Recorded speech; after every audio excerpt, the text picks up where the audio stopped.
Om Sadashiva Samarabham Shankaracharya Madhyamam Asmadacharya Paryantam Vande Guru Paramparam Ishvaro Guratniti Murtibeda Vibhagne Vyomavda Vyaptadehaya Dakshinamurtaye Namaha Sarva Vedanta Siddhanta Gocharan Tamagocharan Govindam Paramananda Satguru Pranatosh Maha Om Shanti Shanti Shanti. Bom, mais um encontro sobre o livro Experiência e Conhecimento, de James Swartz. No último encontro, a gente acabou lidando com a simbologia da morte da espiritualidade, uma vez que a espiritualidade é contraposta à materialidade, uma define antagonicamente a outra, e, na verdade, é tanto um símbolo como a materialidade. Então, o James falou aqui, né, dessa simbologia que é o fim da morte do buscador espiritual, né, da visão espiritual de um mundo. Né? Na verdade, o mundo é indefinido, não dá para a gente definir ele nem como espiritual, nem como não espiritual ou material. Bom, fundamental é essa última frase dele aqui, que é o que a gente vai ver nesse próximo item. A espada de Kali é o conhecimento que permite a uma pessoa discernir entre os seus símbolos e o ser. O que ele está querendo dizer aqui é que a pessoa fica se auto-representando por símbolos, até que um dia ela percebe que ela é a própria existência em si. Né?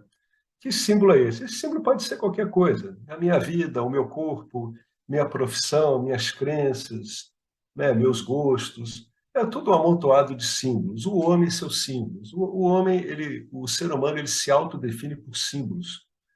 Um dos símbolos de mais uso que a gente usa são as palavras. Então, estamos usando as palavras aqui para desfazer os agarramentos feitos pela construção verbal, né, do pensamento verbal. Como dizia Nisargadatta Maharaj, nós nos complicamos através do pensamento verbal e vamos reestruturar esse pensamento verbal para sair dessa confusão em que a gente se meteu. Então, o próximo item é o seguinte: como um buscador do ser, você fez um voto de que não vai colocar energia no que é irreal. Você fez um voto de que não vai colocar energia naquilo que não tem realidade em si, que não tem realidade própria. Essa é a definição de irreal do Vedanta. Não é algo que não seja não experienciável, tem muita confusão em cima disso. Não. O mundo relativo, o mundo aparentemente real, ou, como se fala, o mundo irreal, ele é experienciável. O que ele não tem é realidade em si. Tá? A realidade dele é definida por você, consciência. Então, o que é que está dizendo aqui o e-mail? Ok, quando eu acredito que sou o ser, então, se eu estou acreditando que eu sou o ser, eu estou aqui com conhecimento indireto. Vamos lá, vamos aos poucos. Como faço para lidar com o conteúdo da minha mente? Quando estou mal-humorada, por exemplo. Bom, vamos lá. O conteúdo da mente dela, naturalmente, ele faz parte do mundo fenomênico. Então, pela definição do Vedanta, é irreal, portanto, no sentido prático, qual é? Não tem realidade própria. Se não tem realidade própria, quem está conferindo a realidade a esse conteúdo da mente é você, consciência. Né? Então, nesse sentido, a substância dessa irrealidade é você, consciência. Né? A irrealidade em si não se sustenta por si só. Vamos ver o que o James fala. É aqui que entra a investigação, ou seja, você vai discernir o que é real do que é irreal.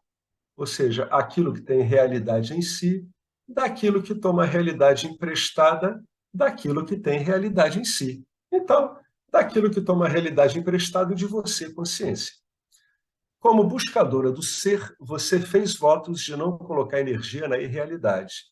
Então, você simplesmente ignora a agitação como não ser e deixa a mente livre disso. Tá?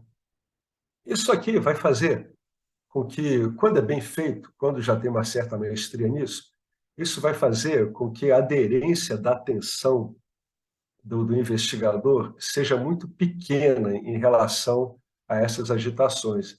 Não é que elas não existam, assim, em termos relativos, existem, só que elas não vão conseguir puxar a sua atenção. Você não vai validá-las tanto, você, consciência, não vai ficar validando tudo isso como se fosse algo igual ao seu status de consciência. Agora, você é esperta e posso senti-la pensando, mas você acabou de dizer que isso tudo é o ser. Então, minha agitação deve ser o ser também. Ah, viu? Moça esperta mesmo. Por que ela é um problema? Aí, a resposta é que, em si, essa agitação não é um problema. Não há um problema. Né? O problema está definido no jiva que essa mulher é. Ela que está definindo a agitação como um problema. Se você sabe que é o ser, a resposta é que não há problema. Qual é o problema diante de uma coisa que vem e vai? Mas quando você não sabe que você é o ser, ou seja, quando você atribui realidade própria a essas agitações, quando você está tentando realizar o ser, você precisa separar o ser em sua essência sem forma de suas formas mutáveis, ou seja, as agitações da mente, ou o outro nome para isso é não ser, né? Então, você precisa separar o ser. Por quê? Porque o ser é separável, alguma coisa é separável do ser? Não. Mas você ser está achando que é algo mutável, que na verdade é você. É como se você tivesse elegido um Frankenstein e acreditado nele, né? Então, o que você vai fazer? Didaticamente, o Vedanta tem modos para tratar isso como que é adiaropa. Essas agitações da mente, elas são sobreposições na mente, e a mente é uma sobreposição em você, entendeu? Então, o que a gente está lidando aqui é com algo que em si não existe. Tem que ter cuidado com essa afirmação. Existe, não existe, mas é experienciável na realidade relativa. Tá? Então, o Vedanta ele vai usar um método, uma facilitação, quando a pessoa não está firme no ser, não está firme na compreensão de que ela é consciência, ele vai usar um método onde ocorre uma separação entre ser e não ser. A história é a seguinte, olha só, a pessoa chega no Vedanta repleta de crenças nas suas sobreposições. Aí o Vedanta diz assim, diz, Nossa Senhora, você está uma bagunça. Você é a própria desordem total, a sua mente está uma desordem absoluta. Aí a pessoa, o que eu faço? A gente vai te dar um modo de você usar a mente, né, de modo a que você se descomplique dela. Então, vamos redefinir a sua relação com o seu corpo, com a sua mente, de modo que a gente vai criar uma separação didática para que a desordem seja desfeita. Até que a compreensão final de que todas essas coisas que você acha que é você são definidas por você, mas você não está limitado por nenhuma delas. Então, o que é isso aqui? Isso aqui é um método, isso aqui é um meio de conhecimento. Né? O Tattva-Bodha define assim, o Panchadasi define assim, o Vedanta Sara define assim, o Vedanta é meio de conhecimento. Então, a gente tem que aprender a usar o meio, é um sistema. Por isso que ele cria essa separação entre ser e não ser. Até que, conforme a esperteza da moça, ela vai dizer assim, caramba, mas então não ser é ser. Sim, em última instância, sim. Em última instância, o Vedanta diz assim, Mithya, que é não ser, que é a realidade mutável, se resolve na realidade imutável. Então, qual é a coisa? Só a Brahman. Lembram de Shankaracharya? O mundo é irreal. O mundo é irreal. Só Brahman é real. O mundo é Brahman. Pronto. Esse é o resumo de todo o raciocínio que a gente está fazendo aqui, né? O mundo não tem realidade própria. Só Brahman tem realidade própria. Logo, o mundo deve toda a sua realidade a Brahman, como o próprio Brahman. Então, a realidade é não dual. O ensino do não ser é apenas um ensinamento intermediário. É um recurso pedagógico que permite negar suas visões dualistas, porque as suas visões dualistas é que são o problema. para você entender que você não está limitado por nada, né? O que é a visão dualista? Eu e aquilo, eu sou isto. É esse eu sou puro, cheio de adjuntos, né? Eu sou isso, eu sou aquilo, eu penso, eu sou o que pensa, eu sou o que faz, eu sou isso, eu sou não sei o que mais, eu sou um gavião, eu sou um búfalo num transe xamânico, eu sou esse êxtase, o que vocês quiserem, qualquer coisa, esse amontoado de símbolos que a gente carrega. Por que é assim? Porque essa é a característica do ser humano. O ser humano é um ser simbólico, tá? Então, é um ensinamento intermediário, o ensino do não ser, onde você vai poder negar suas visões dualistas, né? Você vai poder dizer assim: eu não sou nada disso. Isso é intermediário, né? Tem gente que para aí. Essa é a visão do Sankhya. Se você para aí, isso é Sankhya. Eu, Purusha, aquilo Prakriti. Tem duas realidades no mundo. Essa é a visão do Sankhya. Eu, Purusha, o resto Prakriti. O Vedanta vai dizer, não, Prakriti, que você está chamando de Prakriti, é o próprio Purusha, né? Então, é isso que o ensino intermediário ele vai fazer, ele vai dar um pulo além do Sankhya, o que fará com que você deixe de se identificar com o pacote mente, corpo, ego. Depois de descartar essas coisas como sendo você, ser, você percebe que você é você, consciência.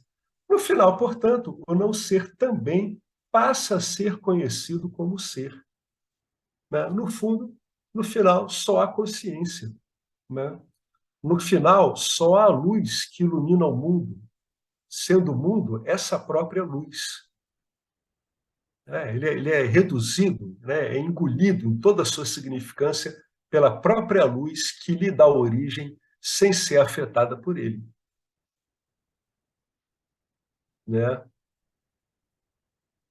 Eu ia tentar encontrar aqui uma citação do Evangelho de São Tomé. Puxa, uma pena que eu acho que perdeu. Olhem que bacana. Olha que bacana. Não é à toa que os concílios, né, católicos acabaram com essa citação. Olha que citação bacana. Cadê? Eu vou encontrar aqui. Ó, Evangelho de São Tomé, palavras de Jesus. Abre aspas. Se os homens lhes perguntarem, ele falando para os apóstolos, de onde viestes? Respondei-lhes, nós viemos da luz. Lá onde ela nasce, de si mesma, surge e se manifesta em sua imagem. Olha só isso. Isso é Vedanta puro. Se os homens lhe perguntarem qual é o sinal do Pai em vós, respondei, é movimento e repouso ao mesmo tempo. É Satya e Mitya. Está aí. Eu vou ler de novo.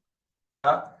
Se os homens lhes perguntarem de onde viestes, respondei-lhes, nós viemos da luz. Lá onde ela nasce de si mesma, surge e se manifesta em sua imagem. Se os homens lhes perguntarem qual é o sinal do Pai em vós, respondei, é movimento e repouso ao mesmo tempo. É ação na inação e inação na ação. Né? Todas essas visões não duais, elas convergem. Alguém quer comentar alguma coisa sobre isso?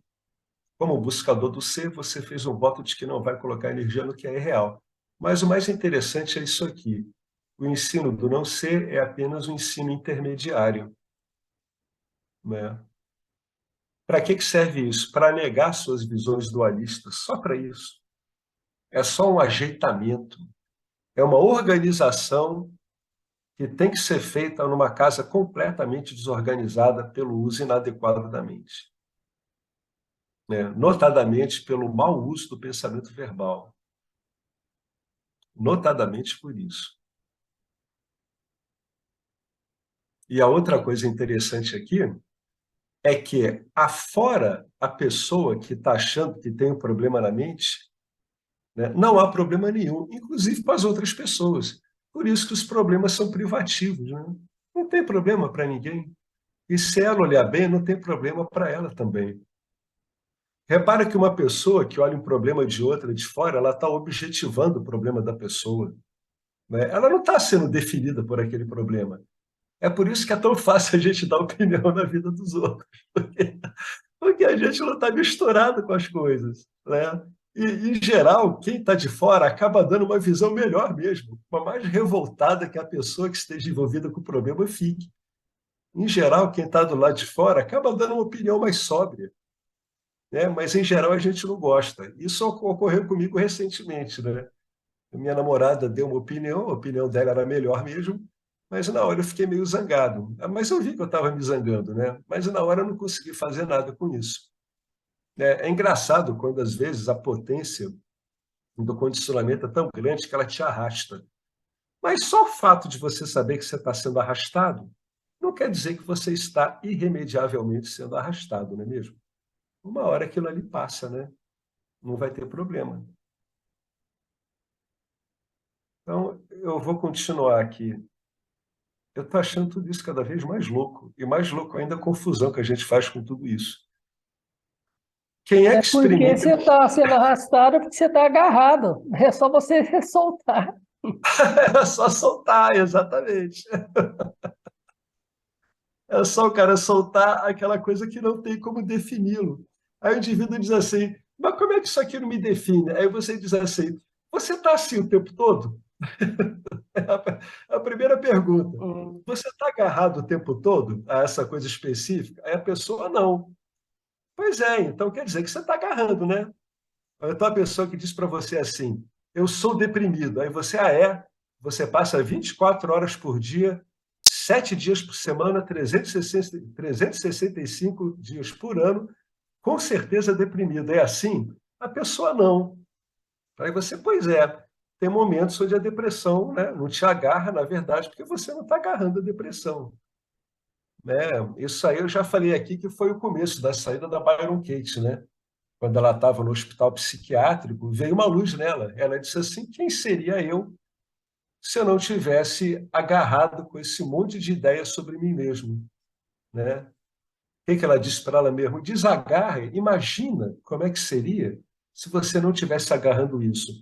E ela entendeu, por pura compreensão, que ela não teria problema nenhum. Aí já é uma mente que ela traz, né, uma herança, né, um karma muito bom para se firmar no conhecimento. E, paulatinamente, ela foi saindo dali do hospício, né?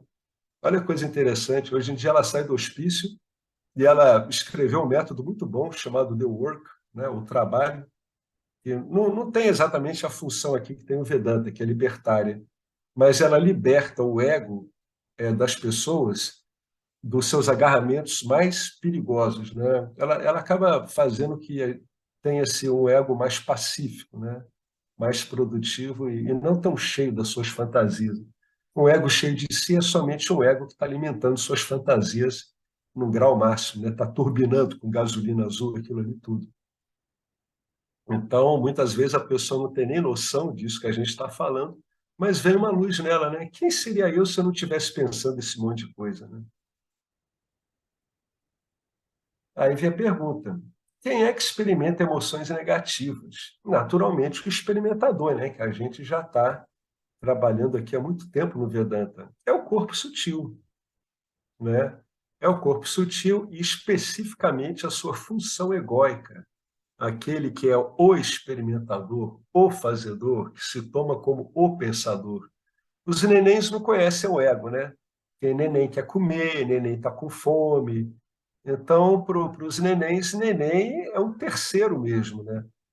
Mas quando a função egóica ela se desenvolve, a consciência ela acaba meio que se identificando com a função egóica e traz para si essa pecha de fazedor, né? Embora o fazedor não consiga se sustentar em 30 segundos de uma análise mais cuidadosa. Então, ela continua aqui. Devo, de alguma forma, dar atenção ao não ser, perguntando a mim mesmo por que estou mal-humorada, o que estou perdendo, o que posso mudar? Isso é útil se você chegar à conclusão certa. Olha só, aqui tem uma brincadeira aqui. Eu chego à conclusão certa se eu não entrar na introspecção egóica, né? Se eu me recusar a dar valor ao que é irreal. né? Então, isso que ela está falando é útil. Ó, devo, de alguma forma, dar atenção ao não ser, perguntando a mim mesma por que estou mal-humorada? Tá, vamos parar aqui. Isso é útil se você chegar à conclusão certa. Se ela começar a tentar descobrir a razão pela qual ela está mal-humorada no mundo dos objetos, não. Aí ela vai entrar num monte de camadas de sobreposição. Mas se ela evitar isso e ficar no papel de investigadora, sim, aí sim. Por que estou mal-humorada? Porque eu estou me identificando com um estado mental. Tá? É claro que quando o investigador fala isso para ele vai continuar sentindo a puxada da várzea. Ele vai continuar sentindo isso por um tempo. Mas o que ele faz? Ele fica firme. Eu não sou isso. Ele vai usar essa separação didática. Eu não sou isso. Eu não sou isso. Isso é não ser. Eu não sou isso. Eu não sou isso. Com o passar do tempo, esses grilhões, essas puxadas, essas aderências diminuem. Aí ele continua aqui. Se você pensar bem, vai perceber que já esteve com não ser muitas vezes e não conseguiu felicidade. Ou ocorreu apenas felicidade temporária.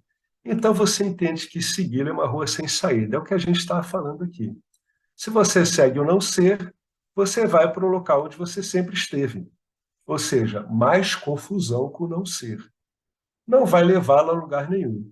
Daí você simplesmente o descarta. Agora, essa compreensão que ele falou aqui, né, se você pensar bem, ele está apelando para o seu discernimento. Você vai perceber que já esteve com o não ser, já esteve nessas camadas infinitas vezes na sua vida e não conseguiu chegar à felicidade, ou apenas uma felicidade temporária. Então, aí, por discernimento, você já consegue dizer não. É simplesmente isso, é um não. É como se estivessem te oferecendo uma droga, você fosse um adicto, e agora você começasse a ter força suficiente para fazer aquela campanha que os americanos adoram, simplesmente diga não. Mas esse simplesmente diga não já tem que ter um bom amadurecimento para o indivíduo conseguir dizer não, porque senão ele entra de novo, né? Então, o Vedanta, ele ajuda o seu discernimento. Você vai lendo Vedanta, ele vai ajudando essa sua faculdade, essa sua capacidade de dizer não para o não ser. Ele ajuda. Cada investigação dessa que vai sendo feita, o seu discernimento vai aprimorando e vai ficando mais forte. Em vez de você estar fortalecendo o seu elo com um vício de pensamento, você está fortalecendo o seu elo com aquilo que avalia esse vício e consegue pesar os prós e os contras e fazer com que o corpo sutil tome uma atitude de recusa, né? É que nem um indivíduo que finalmente recusa aquele maço de cigarro do qual ele quer se livrar há tanto tempo. Ou aquela pessoa que você não quer ter mais contato. Você diz, não, chega, isso aí não dá certo. É a mesma coisa. Então, o Vedanta trabalha nisso. Às vezes a pessoa pergunta assim, o que adianta ficar lendo essas coisas todas de Vedanta? Paulatinamente, lentamente, progressivamente, tudo isso vai aprimorando o seu discernimento. Um outro meio de conhecimento, o Curso em Milagres, ele faz isso intensivamente o tempo todo. Cada hora que você pega aquilo ali para ler, é uma chuva de discernimento em você, o tempo todo. Né? O que ele está falando, em última instância, é o seguinte: fortaleça seu discernimento. Ele fala isso com bilhões de combinações. Né? Então, ele está acostumando você ao quê? A não meter o pé na experiência logo. É isso que todos esses meios fazem. Não meta o pé na experiência logo. Contenha-se. Vê se é isso mesmo. Né? Você já se meteu nessa roubada tantas vezes? Vai repetir de novo? Será que já não tem condição de dizer não? Uma hora essa condição aparece. Né? Por isso que ele escreveu aqui. Uma hora você simplesmente descarta o não ser. Você descarta aquele caminho que você já fez várias vezes e que não te levou a lugar nenhum. Ou então, você vai direto ao âmago da questão. Aí é o investigador. Quem é esse eu que está tendo problemas com isto? Então você vê que é a Betina, né? Que é o alter ego dessa consciência aqui, e simplesmente a ignora, já que ela é apenas uma ideia. né? Ela é apenas uma ideia. Se a gente olha cuidadosamente para as nossas definições de pessoa, a gente não encontra sustentação nelas, a não ser um discurso. Isso é muito interessante, sabia? Por isso que as pessoas adoram falar sobre suas histórias pessoais, porque a história pessoal é uma fonte de identificação poderosa. Eu fiz isso, eu fiz aquilo, eu voei de tal a tal lugar, eu sou fulano, minha vida é assim. Esse contador de história interno, que o Dom Juan chamava de criatura de inventário, ele cria um inventário sobre si mesmo, né? Parece um cara que abre um arquivo, né? Olha só o que que eu fiz. Aí ele começa a pegar aquele monte de pasta e abrir. Porque sabe por que que ele faz isso? Sabe por que que uma pessoa faz isso com a outra? Porque a pessoa faz isso para ela o tempo todo. Quando ela está sentada, em geral, ela está falando com ela sobre ela mesma. Ela está pegando as pastas do arquivo e está abrindo. Olha eu aqui, olha eu aqui, olha eu aqui. É o mesmo princípio que leva a pessoa a chegar no Facebook e postar um monte de selfie. Vocês estão vendo que o mecanismo é sempre o mesmo? Ou o mecanismo verbal, ou imagético, ou os dois juntos, daí a força de uma rede social que trabalha com imagem, né? Quem bola isso sabe muito bem como funciona a mente humana. Quem bola uma rede social, ela sabe que a mente humana é um discurso e que, se for apoiada por uma imagética, fica mais potente ainda, né? Então, é essa coisa. Às vezes é legal a gente olhar para nós mesmos e ficar vendo que o que a gente fala de nós mesmos é tão somente uma ideia. Isso é uma boa diversão. No começo pode parecer muito triste, que você fica assim, puxa vida, é isso que eu fiquei alimentando, né? Uma mera história. É uma mera história mesmo, que nem dessas que a gente vê em qualquer lugar. Eu, no meu caso, por exemplo, não é uma história interessante. Então, eu devia estar muito louco para estar alimentando essas histórias sobre mim mesmo, né? Mas depois que passa esse choque, essa decepção, você começa a achar graça. Você vê, poxa, mas que capacidade de alimentar uma coisa tão inútil como é uma história pessoal. Por isso que tem um amigo meu que mora em Alagoas que ele disse que o cérebro é o único órgão do corpo humano capaz de executar funções inúteis. E é mesmo. A história pessoal, em geral, é uma baita de uma função inútil. É um desperdício extraordinário de energia, né? Então, vocês até desculpem esses comentários, mas se a gente for olhar com cuidado, é assim mesmo, né? A quantidade de espaço que a gente ocupa com a história pessoal é impressionante. E essa história pessoal, ela é apenas uma ideia, só isso. Quantas vezes a gente reedita essa ideia, de preferência sempre para melhor, né? Então, você é capaz de transformar uma situação que era horrível há 10 anos atrás em algo do qual você sente saudade.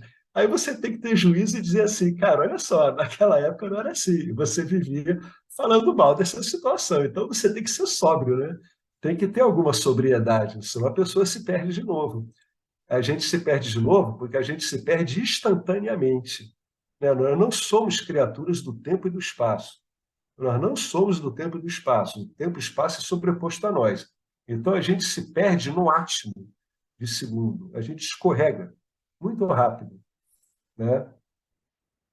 Então, quando ele está dizendo direto ao ângulo da questão, ele está dizendo, faça o trabalho do investigador, né?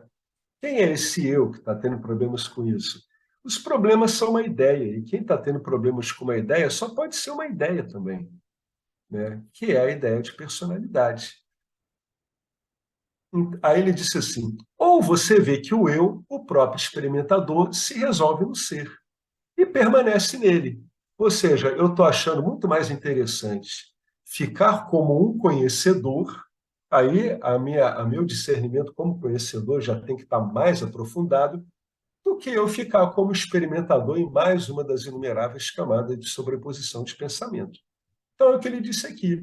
Ou então, além disso tudo, você vê que o eu, o experimentador, o corpo sutil, é o próprio ser. E eu prefiro permanecer no ser. Em termos práticos, a minha atenção ela repousa em mim, ela não vai escorregar em direção às sobreposições egóicas, né? O que isso significa? Significa que você compreende, sem sombra de dúvida, sua natureza ilimitada. Às vezes a pessoa diz assim: eu entendi a minha natureza limitada, mas por que eu não me sinto ilimitado para todos os lados? Por que quem está querendo se sentir ilimitado para todos os lados, meu amigo, é o ego. o que quer dizer com natureza ilimitada é que você não está agarrado e nem dependente de nada. Você não é definido por nada. Quando isso fica claro, é muito fácil você descansar em você mesmo. A sua atenção se move pouco em direção a esse monte de interpretações egóicas. Tá? É isso que é a base da compreensão da ilimitação. As pessoas identificam a limitação como elas achassem que elas tivessem que ter uma espécie de expansão espacial, né? Aí na dimensão 3D, associado a uma quantificação de tempo, sei lá, como se pudesse se expandir a determinada velocidade aí, em direção ao espaço. Não, não é nada disso.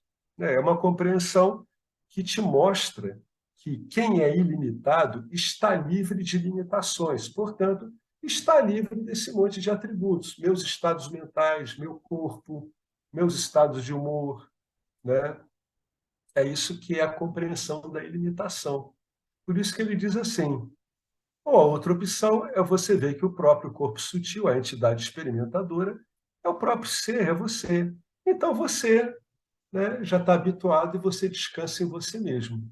Aí você está entendendo, né, você está apreciando o fato de que você compreendeu a sua natureza ilimitada. Porque aquilo, através do qual você outras vezes botava a sua atenção, era um fator limitante. Né? E agora você compreende que não há fatores limitantes. O conhecimento não examinado é, na verdade, apenas crença. É um monte de óbvios que a gente tem que parar para refletir muito. Conhecimento não examinado é, na verdade, apenas crença. O Vedanta ele pega todo o conhecimento não examinado da pessoa, que é o conhecimento que ela usa na vida ordinária, como o fazedor, o experimentador, o usufrutador, e ele destrincha isso no seu dia a dia, ele questiona isso tudo. Ou seja, é apenas uma crença. O Vedanta te mostra que isso é apenas um símbolo, uma crença qualquer. Você ouviu falar de algo, mas você não experimentou. Assim, você acredita que esse algo existe. Quando você o experimenta, ele então se torna conhecimento. É isso que está ocorrendo aqui. Né? Então, o conhecimento não examinado, ele deixa de ser crença quando você o examina cuidadosamente.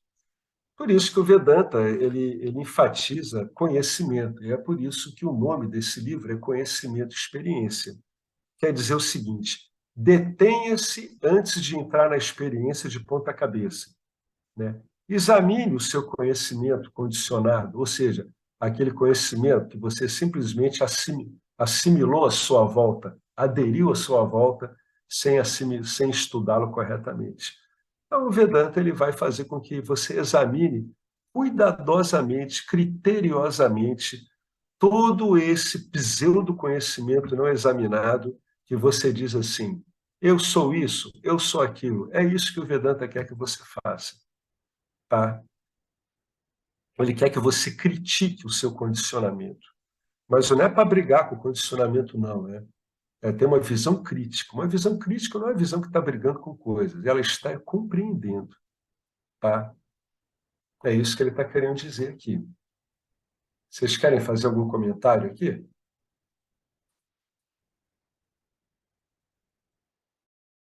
Ô, Alex, ali Diga. naquela frase que ele diz assim, na penúltima frase, ou você vê que o eu, o experimentador, é o ser, e na verdade nós sabemos que o ser ele é a carta, né? E a bocta, ou seja, ele é livre de ação, ele não faz nada e não desfruta de nada. É, Não, eu estou pontuando isso na questão de que ou você vê que o eu, o experimentador é o ser, na verdade ele é o que está consciente, é a consciência da uhum. experiência. E não, na verdade, é que essa palavra experimentador, entendeu? Eu acho que a gente tem que olhar com um certo cuidado, né, para não confundir. O que você acha disso? Eu acho legal, né? O James poderia ter botado experimentador entre aspas também, né? Hum. Não, Né? Porque, Oi. Porque muitas pessoas estão começando, né? É, E aí é, eu acho que pode, de repente, confundir. é verdade, é uma boa parte do Marcelo. Né? É, o que é questionado no Vedanta, né, para quem está começando, é a existência de um experimentador específico, pontual, definido num determinado evento. Né? É isso que é questionado pelo Vedanta. A visão final do Vedanta te diz que há uma experiência única, né? Inquebrantável, indissociável. E o experimentador, ele é uma construção, né, de uma função egóica, uma função que diz assim, ela arroga para si. Imagina um programa de computador que ele começa a botar imagens assim na tua tela dizendo assim, eu vou desligar a sua tela, mas só depois que a tela desliga. Eu vou ligar o seu computador, mas só depois que o computador liga. É uma função que ela arroga para si o que ocorre. Tá? Ela é assim, é muito difícil entender a gênese do ego. Tá? Basta entender que é um programa que chama a si essa coisa de fazer coisas, sentir. Né? É esse pseudo-experimentador que o Marcelo está falando, que diz assim: eu estou ouvindo uma música. Ele diz que ele está ouvindo uma música depois que a audição da música está ocorrendo. Né? Então, ele está sempre arrogando a ele algo que está ocorrendo no campo da experiência. Ele assume uma autoria que a investigação mostra que não existe, não tem como ocorrer. Né? Isso o Vedanta ele é bem claro, ele vai te mostrando isso. Todo exemplo sensorial, você pode bater no que a gente acabou de dizer aqui. Né? Eu estou ouvindo alguma coisa, eu estou provando alguma coisa. Em geral, o ego às vezes pode ser olhado até como lanterninha, aquele cara que vai atrás da fila dizendo que, na verdade, ele sabe para onde a fila está indo. Né? Não vai para aí, não, e a fila já foi. Né? Ah, viu? É porque não era para aí mesmo. O ego é bem assim. Ainda bem que vocês me ouviram, vocês viram que não era para ir para esse lugar. E a fila já foi. O ego é bem assim. Então, o que o Marcelo está levantando a questão é isso. É que esse experimentador, que ele botou ali entre aspas, o eu, né? Ele não é um experimentador como que a gente entende. Tá? A gente entende como eu faço isso, você faz aquilo. Não é isso. É apenas um centro, né? É apenas um centro, mas não é um centro localizado no corpo, definido no espaço-tempo. Ele começa a ficar assim quando a gente define ele com atributos. Eu sou o corpo, ou então eu estou no corpo, eu sou a mente, tá? Então, nesse sentido, não tem um experimentador. O que existe é uma experiência única. É, é a consciência que ilumina a experiência, né? Isso, sendo que ela define a experiência. Por isso que se diz que a essência da experiência é consciência, né? A existência da experiência é consciência. O sumo da experiência é você. É isso que eles estão querendo dizer, né? Vocês entenderam bem isso? O que o Marcelo está colocando? Alguém quer levantar alguma dúvida, quer falar alguma coisa? A intenção foi só essa, porque como isso daí é um vídeo aberto, que eu vou assistir depois, principalmente quem está começando o Vedanta, né? É, Não confundir, não fazer isso, é só isso. nesse sentido. É não achar que a consciência é uma experimentadora definida, como a função egóica se arroga. É isso que ele está querendo dizer, tá? Tá? Não é uma experimentadora definida. Tá? Por isso que se diz, ela é a carta, ela não tem ação, ela não é uma usufrutadora de frutos, ela não é localizável, né? Por isso que se diz, né? Há um experienciar. Isso é um outro modo de dizer que não há uma consciência experimentadora. Existe um experienciar contínuo, mas não definido através de experimentadores. Tá? Isso aí é importante frisar, para que a pessoa pegue essa noção de que há uma experiência definida por um fazedor, por um experimentador. Você pode tirar essa dúvida quando você faz qualquer ato na sua vida. Pega o teu celular e levanta, e vê se é única e exclusivamente a sua vontade de levantá-lo que faz com que ele seja erguido, né? Está concorrendo uma multiplicidade de fatores para que isso ocorra. Só os movimentos do que você chama de seu corpo estão completamente fora da compreensão do seu ego. No entanto, está lá. Você vai lá e você ergue o teu celular. Tá? A coisa é tão precisa, a minha revelia, que eu sou capaz de posicionar esse celular na tela para vocês verem. Olha só. Olha que precisão de movimentos. Entendeu? É isso que está querendo dizer, né? Esse fazedor egóico, ele seria, na verdade, uma fração mínima, irrisória desse processo todo, né? É muito mínima, muito pequena. É porque a gente não presta, a gente não estuda o movimento com cuidado. Olha o que eu estou fazendo. Vocês acham que eu imaginei fazer isso aqui? Aí vem a função egóica e diz assim, olha só, eu quis balançar esse celular na frente de vocês. Entendeu? Isso começou a ocorrer e a função egóica vem atrás, ó. Ela vai, ó, não falei que eu ia balançar isso aqui na frente de vocês? Não falou nada disso. Está falando agora. Está vendo como são as coisas? Isso ocorre em qualquer coisa. O Marcelo está fazendo um monte de jogo de posição de dedo na orelha e na bochecha dele. Você acha que ele está pensando nisso, cara? Vocês acham que é possível isso ocorrer? Para que isso ocorra, tem que aparecer uma quantidade de forças incomensurável, impossível de ser definida, para ocorrer esses menores movimentos. Aí o indivíduo fala assim, eu botei o dedo no meu nariz. É, mas o seu dedo mindinho está sobrando, ó. Os outros estão encolhidos. É engraçado, você pode estudar minuciosamente seu movimento. Você não vai encontrar um fazedor, se você olhar com cuidado. Você vai encontrar, no máximo, uma pequenina engrenagem de intenção. No máximo. E olhe lá com muito favor, né? Se levanta daí e vai para o banheiro, para você ver. E vai para o banheiro e completa a ação toda. Depois vai me dizer se você tem controle mesmo sobre aquelas coisas todas. Olha a quantidade de coisa que está ocorrendo, né? Então, o que eu posso dizer é que há um experienciar, né? Onde ocorre uma ida ao banheiro, etc. Tudo muito impessoal, né? Então, tem que ter cuidado com esse experimentador aí. O experimentador localizado, ele é meramente um engano. Essa que é a verdade. O experienciar, não. Ele ocorre mesmo no mundo relativo. Mas o experimentador localizável, não. Ele é um erro de compreensão da experiência ordinária.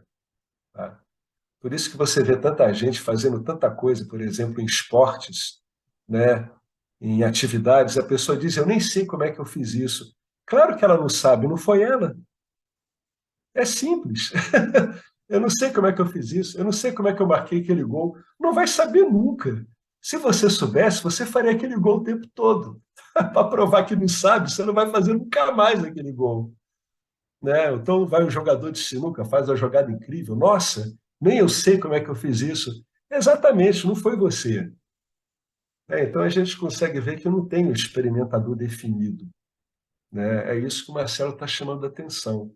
Por isso que ele disse aqui, ó, você vê que o eu, o experimentador, o certo seria dizer entre aspas, né, para impedir a gente de confundir com esse experimentador egóico que a gente, por erro, a gente localiza ele como esse eu, sou isso, eu sou aquilo, eu quero isso, eu quero aquilo, né? Então, olha que interessante essa frase aqui, ó. Ele continua batendo no método do não ser. Tá? Por quê? Porque tem muita confusão com isso. A pessoa diz, não, eu não tenho nada a ver com o mundo. O mundo é todo irreal, só eu existo. Tudo isso é real. E a pessoa acaba fazendo o quê? Ela acaba ficando uma dualidade. Olha que loucura. Ela vai usar um método que está prometendo para ela mostrar a não dualidade de tudo, e ela simplesmente acaba dizendo, né? Ela acaba entrando numa espécie de espiritualismo exacerbado, né? Bem feito. Quem manda ser uma pessoa com viés espiritualista? Isso tem que ser corrigido também. Por que ficar baixando o pau só nos materialistas, né? Tudo isso tem que ser acertado de lado a lado, né? O ser humano não pode continuar prisioneiro dos símbolos que ele cria, né? É aquela história do Frankenstein, né? Você cria um monstro e ele acaba te matando. Essa parece a história do ser humano. Aí ele volta aqui, ó, de novo, ele está batendo na mesma tecla. Ele está botando isso aqui no livro porque isso aqui é um problema recorrente, é um problema de compreensão. A negação é apenas o começo da autoinvestigação. O começo é um modo de arrumar a casa, como a gente já falou lá em cima. Olha que interessante aqui. Eu já vi muito as pessoas do Apontar Direto falarem do Vedanta assim, dizendo que coisa boba, é tudo ensinamento negativo, é não, não, não. É claro que eles falaram isso, eles não se aprofundaram, né? Então, no começo, pode parecer que o Vedanta é apenas um monte de ensinamentos negativos. No começo, sim. Não há nada a se fazer, não há caminho, não há professor, não há escritura, não há isso, não há aquilo. Quantas vezes a gente ouviu isso e a pessoa vai e para aqui. Ela para aqui. Pois é, ela para. É como o Rupert Spira brinca, né? Você saltou do ônibus da autoinvestigação muito antes do ponto final. Você tem que voltar e pegar esse ônibus de novo. O ponto de vista do ser nega tudo, porém temporariamente, né? Mas a negação é apenas a parte preliminar da história da autoinvestigação, como veremos. O Neo Advaita, a mais nova reedição da ideia de iluminação instantânea, apresenta a negação como se fosse tudo, porque os professores, todos ocidentais, nunca realmente expuseram suas mentes ao ensino tradicional do Vedanta de uma forma disciplinada, sistematizada. Eles mantiveram uma orientação ocidental e escolheram o ensinamento mais fácil, que é falar apenas de Satya. Vocês viram como é fácil falar só de Satya? Satya não tem problema. Satya é ilimitado. Satya é autoluminoso. Né? Satya não se contrapõe a nada. Satya não é afetado a nada. É fácil ensinar só com Satya. Né? Eles mantiveram uma orientação ocidental e escolheram o ensinamento mais fácil, falando em geral apenas do ser. Não isto, não aquilo. Escolheram o ensinamento mais fácil de um guru, que negligenciou ensinar a ciência completa da consciência, se é que a conhecia, apresentando isso como se fosse o ensino completo. Na verdade, o guru afirmou explicitamente que não deu o ensino todo, visto que seus discípulos não eram qualificados. Eu não sei, eu acho que ele está falando do Osho. Né? O Osho ele falava isso. Ele dizia que o ocidental é tão agitado que inicialmente, ele dava um monte de técnica que ele tinha desenvolvido, inclusive várias técnicas de meditação, para ver se o ocidental acalmava a mente dele, para aí sim poder ouvir o ensino. Né? Tanto que, quando você vai lá no ashram do Osho, ali é o que? Ali é o oeste da Índia, eu esqueci o nome da cidade. Ali são basicamente técnicas de cura e técnicas de meditação. Você não vê nada ali de estudo mesmo do ser, né? Autoinvestigação. Mas eu li várias vezes, eu li muito Osho, né? Nos anos 2000, final dos anos 90. Ele dizia que o ocidental era agitado demais para ouvir algum ensino. Então, ele focou mais no modo de descarregar e acalmar essa mente do ocidental. Eu não sei se ele está falando do Osho aqui, mas o Osho dizia isso. Então, na verdade, o guru afirmou explicitamente que não deu o ensino todo, visto que seus discípulos não eram qualificados. A negação de tudo, no entanto, equivale ao vazio e não à plenitude da consciência. Assim, o Vedanta ensina a plenitude por meio de uma série de investigações bem sofisticadas. Olhe para o que está obscurecendo o quê? A sua compreensão. Né? Meu entendimento está nublado por todas as coisas negativas que parecem continuar ocorrendo. Onde estão acontecendo as coisas negativas? Você quer dizer eventos externos? ou você está falando sobre a sua interpretação das coisas que acontecem em seus relacionamentos com as pessoas. Pode ser útil descobrir o que está causando esses acontecimentos indesejados. Se forem acontecimentos ocasionais, que ocorrem aqui e ali, né? Uma situação na vida, outra lá, o motivo deve estar no mundo, né? No movimento do campo dármico como um todo. Mas se há um padrão consistente, pois é, esse em geral é o que configura um problema para o ser humano.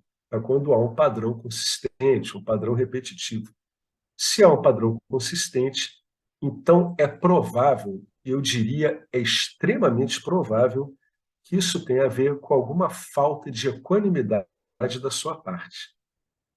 Em geral, essas coisas negativas que a gente fala aqui é exatamente a nossa interpretação das coisas que acontecem com o nosso relacionamento com o mundo, seja com o mundo em si, seja com pessoas, etc. Então, em geral, esses problemas estão ligados à nossa interpretação. Então, eles viram um padrão recorrente, né? A hora que o corpo sutil, né, regido pela função egóica, que é uma função repetitiva, condicionada, entra em contato com uma situação do mundo, ele dá uma resposta condicionada, né? Ou seja, ele interpreta aquela situação como uma situação que deve receber a resposta de sempre.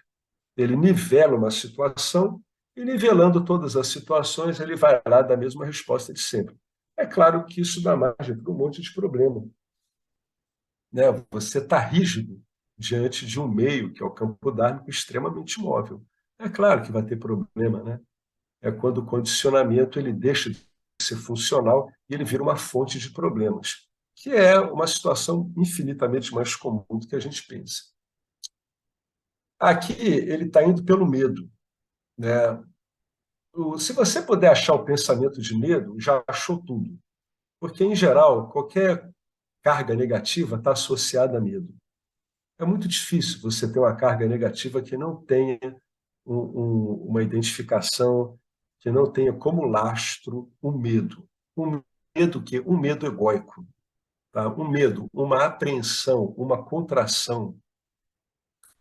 Eu tenho lutado com minha mente medrosa por um longo tempo e o progresso é muito lento. Você tem alguma sugestão para me ajudar? Krishna comenta no Bhagavad Gita que o medo é um dos piores inimigos. É preciso aplicar o pensamento oposto o tempo todo. Isso é uma técnica do Vedanta, né? Até que o posicionamento do ego seja quebrado. Olha só, para provar como a coisa é mecânica, quem já fez isso aqui sabe que funciona. Isso só mostra que o pensamento de medo e qualquer outro pensamento egóico é puro condicionamento. Ele não tem realmente uma base mesmo, nem mesmo experiencial. Não tem a ver com aquela experiência que está ocorrendo naquela hora, diante da qual ele se mostra mais uma vez. Não tem a ver, né? Ele é meramente uma repetição. Se a pessoa, diante de um pensamento de medo, ela aplica o pensamento oposto, não, eu sou consciência ilimitada, não estou limitado por isso, isso não é razão para o medo, depois de não sei quantas vezes, tá, esse posicionamento de medo do ego ele vai sendo quebrado, ele vai retrocedendo, o que mostra meramente que ele é um condicionamento e ele pode ser quebrado por uma repetição de um padrão oposto a ele. Pensamento oposto a quê? Oposto à crença de que você é vulnerável e que a vida é essencialmente hostil. Tá? Eu já tive muito esse padrão aqui, não de que eu era vulnerável, que eu não estava nem aí para isso. Agora, eu tinha esse padrão de que a vida é essencialmente hostil. Esse padrão, ele não se sustenta, tá? A vida, ela é essencialmente benigna e proativa. É só você olhar em volta e ver essa multiplicidade de formas, de cores, de interações. Você acha que algo inerentemente hostil tem como criar uma continuidade dessa? De jeito nenhum. Tá? Então você vai aplicar o pensamento oposto a isso. Tá? Você não é vulnerável, você é consciência limitada. A vida é essencialmente hostil. É só você olhar à sua volta que você vê que a vida não tem como ser essencialmente hostil, embora ocorra, né, flashes de hostilidade numa experiência, nesse grande experienciar que é a vida. Tá? Portanto, o pensamento oposto é: eu sou indestrutível, a vida é benigna. É só aplicar. Às vezes parece incrível como é que uma coisa tão mecânica vai dar certo. Não é tão mecânico assim, porque você está sendo mostrado, através do seu discernimento, que esse tipo de pensamento, eu sou indestrutível, a vida é benigna, ele tem um fundamento. Mas é interessante ver como a mera aplicação dele reiteradamente destrói o padrão anterior, para provar que o padrão anterior é meramente um condicionamento. E pior, irracional, porque não resiste a uma análise criteriosa, uma análise baseada no discernimento. A mensagem de que você é indestrutível, que a vida é benigna, que tudo concorre para um bem, muito embora ele não possa muitas vezes ser apreendido pelo ego humano, essa é fundamentalmente a mensagem que Krishna deu a Arjuna, quando ele estava lá no campo de Kurukshetra, cheio de dúvidas. Apenas pelo monitoramento cuidadoso da sua mente, você será capaz de identificar o pensamento de medo, isolá-lo e descartá-lo através da afirmação do contrário. Só assim a mente tem que ser monitorada. Lembrai de Jesus, né? Orai e vigiai. Orai, posicione-se como ser. Vigiai, observe esses pensamentos sem base nenhuma. Porque tem pensamentos que são úteis. Embora o pensamento não possa expressar a realidade, na verdade, ele pode se aproximar. Do mesmo jeito que uma placa, né, te indicando uma cidade, pode ser mais precisa do que outras. Né? Então, o pensamento de que você é a consciência ilimitada, indestrutível, que a vida é benigna, está muito mais próximo da vida em si do que dizer que a vida é essencialmente hostil e que você é vulnerável. Por isso que você deve monitorar o pensamento, né? Vigiai, como dizia Jesus, esses pensamentos que estão em aberta discordância com a natureza do campo dharma. Né? Precisa ser monitorado mesmo. Por isso que os budistas dizem atenção, atenção, atenção, atenção, coisa que a gente já falou várias vezes aqui. Ah, mas isso é cansativo tudo? Não, não é, não é, não é. Cansativo é você seguir um pensamento que realmente não serve para nada.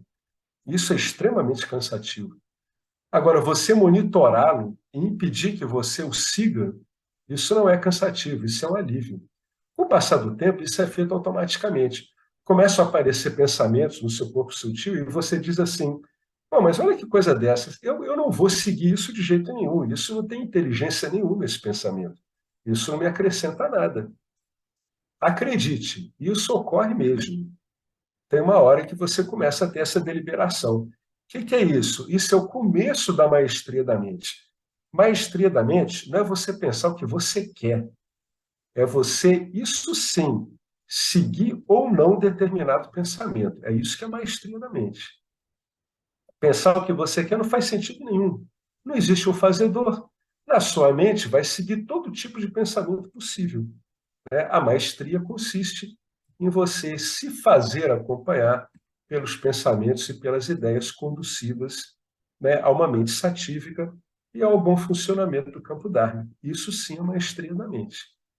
Né? Você não ter pensamento, é melhor você treinar algum estado mental onde você não pense, como, por exemplo, o Nirvikalpa Samadhi. Aí você não vai pensar mesmo, a mente vai estar desligada. Né? Agora, em termos práticos, é mais interessante você saber discernir adequadamente os pensamentos proveitosos e se acompanhar por eles. E discernir os pensamentos que não te acrescentam nada e ter a habilidade de não embarcar com eles sem conflito. Se você entrar em conflito com um pensamento que não presta, você já está em relação com ele. Isso é fundamental. Se você entrar em conflito com um pensamento que não serve para nada, você já está em relação com ele. Você já está validando esse pensamento. Tá? Esqueça isso. Não existe coisa mais belicosa do que uma paz imposta na marra. Tá? Isso não tem como ocorrer em paz uma paz imposta na marra. Não tem como ocorrer. Né? Seja criterioso, seja criteriosa. Né?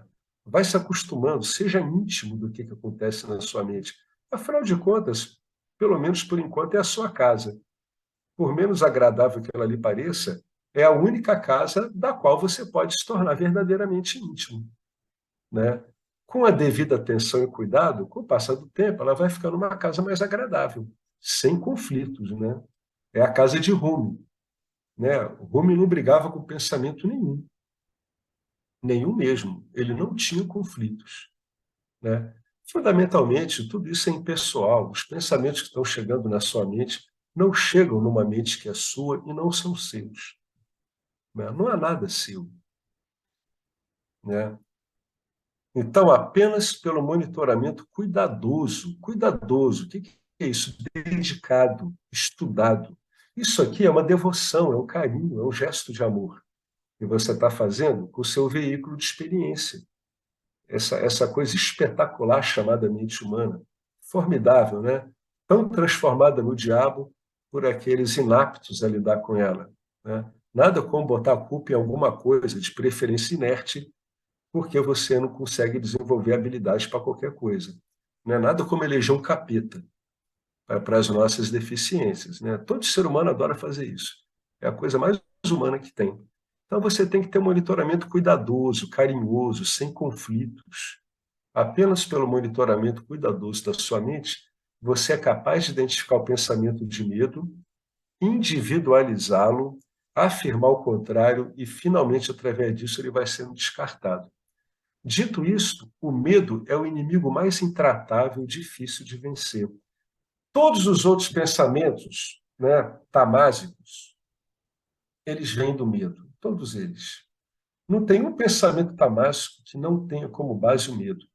O Curso em Milagres, ele chega ao extremo de dizer que o ser humano, no fundo, ele é capaz de sentir apenas duas coisas, medo ou amor, né? E é verdade, é verdade. Se você olhar sua mente em profundidade, ela vai estar sempre gravitando entre dois tipos de pensamentos básicos, os pensamentos de amor e de medo. Mas convém sempre lembrar que, embora o medo pareça ser o oposto do amor, o amor não tem opostos. Então, quer dizer que o amor, ele aceita o medo de bom grado e o transforma, né? O transforma em outro pensamento de amor.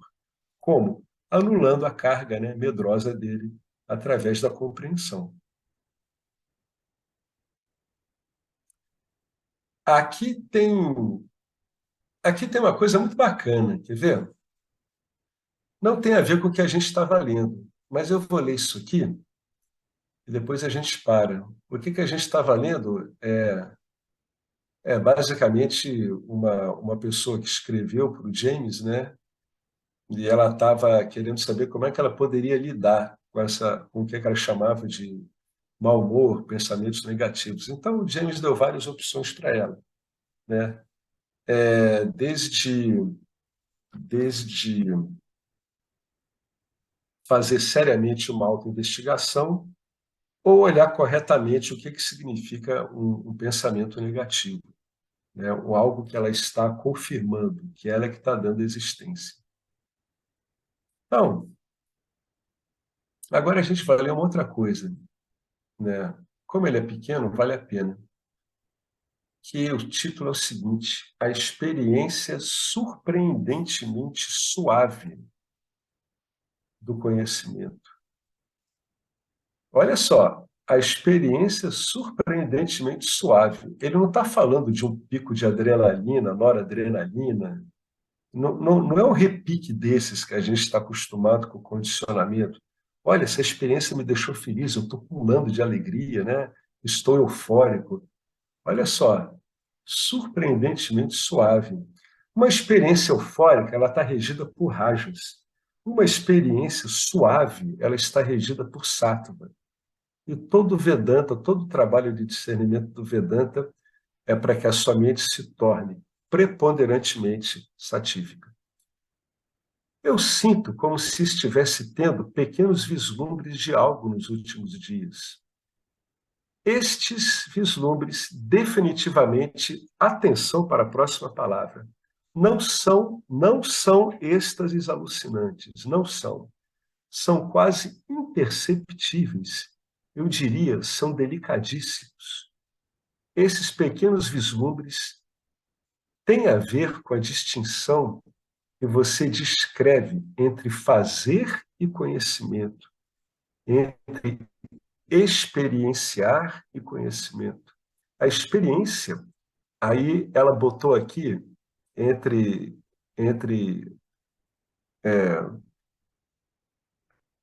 colchetes, né? A experiência, entre parênteses, será a experiência do conhecimento? Dá para dizer isso? A experiência é quase surpreendente, exceto que esse sentimento que ela botou entre aspas é muito suave, como uma pessoa que não faz som algum ao andar em um piso de madeira.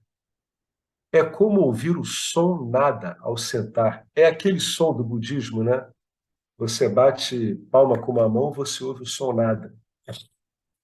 Os vislumbres da experiência do conhecimento aos quais me refiro são eu, são a minha identidade, aquele que penso ser, não algo que eu esteja vendo, ouvindo ou sentindo. É quase desconcertante. É uma mente já muito sativizada, né? Ela já está com discernimento muito apurado, está muito suave. Aí o James escreve: gostei particularmente da sua frase "a experiência do conhecimento" e do modo como você descreveu. Um sentimento surpreendente, mas muito suave, como uma pessoa andando descalça em um chão de madeira. Lindo! É por aí mesmo, o som do silêncio, uma mão batendo palmas ou a quietude falando. Sim, esses são vislumbres da sua identidade. A sua identidade está vindo à tona depois de ficar escondida, submersa por tanto tempo. É a graça de Deus, fruto de excelente mérito. É bom ficar desconcertado dessa maneira. Permaneça firme na atitude de Karma Yoga e as vasanas inúteis queimarão rapidamente. O silêncio então vai rugir, como ele faz nas grandes planícies na calada da noite. É isso aí. Eu vou parar por aqui. Alguém quer comentar alguma coisa sobre isso que a gente leu? Essa é a paz do autoconhecimento. Não é uma coisa eufórica, cheia de êxtase. Isso não é nada disso. É algo gentil, suave, né, meigo, delicado, né, sereno, contente. É um contentamento muito autoconfiante, né? Sinto como se estivesse tendo pequenos vislumbres de algo nos últimos dias. Estes definitivamente não são êxtases alucinantes. Quem quer êxtase alucinante é a pessoa de psicologia espiritual, acostumada com aquele monte de êxtases, né? Experiências arrebatadoras que serviram para conduzir ela às portas do autoconhecimento, né? São experiências, mas ela não está falando de experiência. Esses pequenos vislumbres têm a ver com a distinção que você descreve entre fazer e conhecimento. Ela não está fazendo nada para essas coisas ocorrerem. É quase surpreendente, exceto que o sentimento, entre aspas, é muito suave, né? É como ouvir o som nada ao sentar, né, dos budistas. Esses vislumbres são a minha identidade, são aquilo que eu penso ser, né? Que eu estou vendo que eu sou, não algo que eu esteja vendo, ouvindo ou sentindo, não algo que eu esteja acostumado a encontrar no domínio da minha experiência. É quase desconcertante. Por quê? Porque é simples demais, né? Não tem nada a ver com experiência isso. Não tem nada a ver com buscar frutos de experiência. É literalmente o pano de fundo, né? Então, alguém quer comentar algo?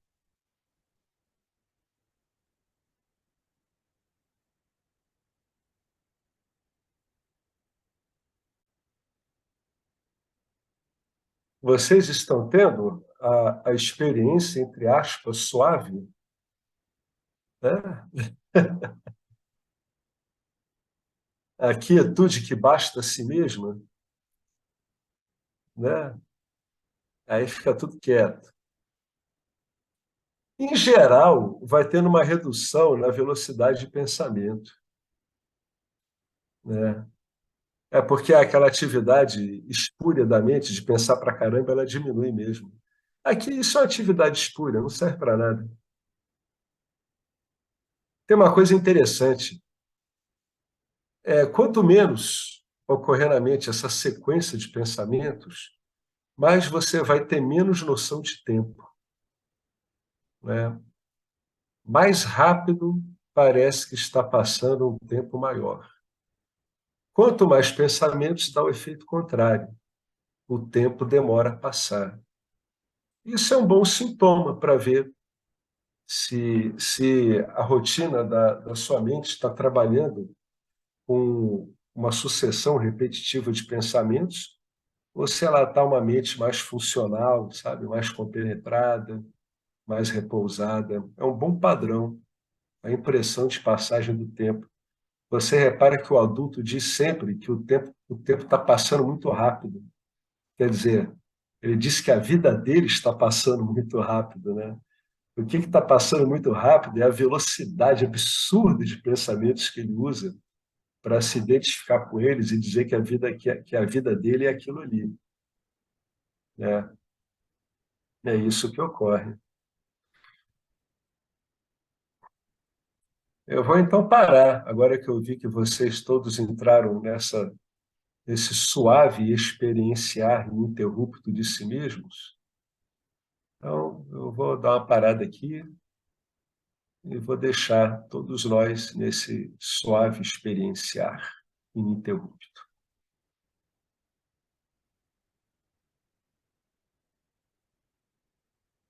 Tranquilo? Certo? Opa! E aí, Henrique? Tudo certo, tranquilo. Olha, depois de um tempo, a pessoa ouvindo o Vedanta, um sintoma de que a coisa está funcionando é quando vai dando essa calmaria mesmo. O cara pergunta assim: vocês têm algo a falar? Na verdade, a pessoa perde completamente o interesse em falar qualquer coisa. Porque- Sabe por quê? Porque está tão bom sem falar nada, né? Por que vai ficar falando um monte de coisa, né? Parece só que vai levantar uma poeira inútil mesmo, né? Então é quando começa a ter esse comprazimento consigo mesmo. Aí a gente vê que toda atividade mental antes era uma falta de comprazimento consigo mesmo. Aí dá aquela mente rajástica, sempre dando pirueta. Mas quando vai vendo comprazimento, vai dando esses flat na mente, né? Como fala o pessoal do surf aqui no Rio, o mar está flat, o mar não está mexendo. Ele dá aquele. Beleza, então, vamos encerrar por aqui. Isso aí é a ilimitação que somos, né? Nada que seja colocado aí e nada que saia daí vai alterar isso aí. Não tem nem como. Om Purnamada Purnamidam Purnamudachyate Purnasya Purnamadaya Purnamiva Vasishyate Om Shanti Shanti Shanti. Gratidão, sempre gratidão. Uma boa noite a todos, uma boa noite a todas e até a próxima.